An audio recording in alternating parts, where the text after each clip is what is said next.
Yeah, it does matter, because if you bump that, like for when we're talking about shooting those extreme angles, if you bump off one of your axes, that throws off the entire sight.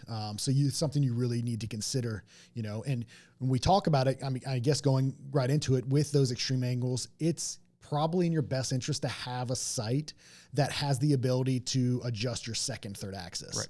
You know, because a lot of your entry level sights, right, whether they're fixed pin sight, whatever they are, don't give you that option. Right. You slap it on the bow and that's it. You really cannot adjust it specifically to the bow. Right.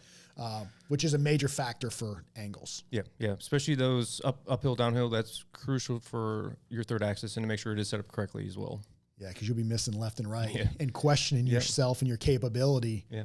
Even just a 40-yard shot, I mean, it can throw you off inches. So, I mean, it could be a matter of having a great, successful hunt or wounding an animal. So, as you know, an avid bow hunter myself, that's something that I want to avoid as much as possible. Yeah. I mean, it really does challenge you in all ways with your equipment. It'll make you realize too, your bow's not set up correctly, whether it's draw length, peep height, because shooting those angles, everything kind of changes. And you really don't have the ability to do that when you go in a shop, right? Or most people, for like example, for us, we're here on the East Coast, it's super flat. Like we're not shooting any extreme angles unless you get in a tree stand and jack yourself way up high and, try to shoot that, but it just doesn't compare. Yeah. It is very hard to get that configured correctly. So yeah, like I said, great way to get out there and test your equipment and really make sure everything's set up right. Yeah. And that's the other cool thing about it is whenever you're at Total Archery event and you go through and you shoot your first course and you realize you got a problem, they got their vendor village there and you can go through and get set up correctly. There's usually a bunch of shops that are set up there now, manufacturers that can help walk you through the process. And then they've got their practice course so you can go in and get resighted in, because when you go to Total Archery Challenge, you're going to see a lot of blown up bows.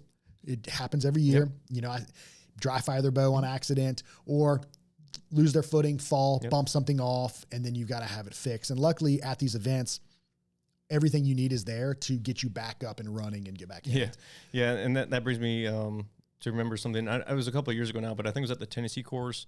There was one spot, like you're on the top of a cliff and it's an extreme down angle. And it was a video going all around. A dude shoots and then his bow follows right after, right down the ravine. I don't remember what happened to the bow, but I'm sure it didn't look very good. Yeah, that's a bad time, man. That's a terrible way to start the day if that's your first course too.